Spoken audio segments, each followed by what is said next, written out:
কি অবস্থা মামা? তোমাদের কাছে একটা গল্প শেয়ার করি। কালকে সাইবার 71 না জানি সাইবার 24 এরকমের একটা পোস্ট করছে যে আজকে পেঁয়াজের মূল্য 40 টাকা কেজি। এরকমের লাস্ট কবে পেঁয়াজের মূল্য দেখছি মনে নাই। এরকমের একটা পোস্ট করছে।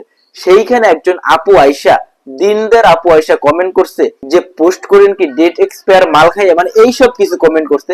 তো নিচে আমি এইটার আবার রিপ্লাই দিলাম, সুন্দরভাবে একটা রিপ্লাই দিলাম যে আপনি কি বাজারে যান শুধু নিজেকে ভাড়া দিতে, নাকি কোনো মালপত্র কিনতেও আপনি যান?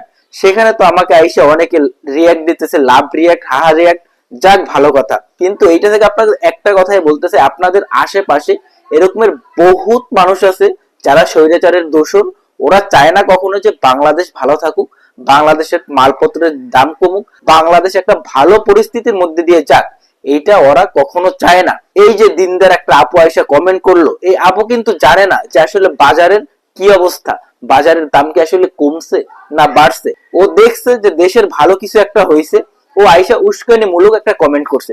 এই রকমের স্বৈরাচারের দোষর আপনার আশেপাশে থাকবে, এদেরকে একটু দেখে রাখবে আর কানের নিচে ঠাস করে একটা বসাই দিবেন। ঠিক আছে?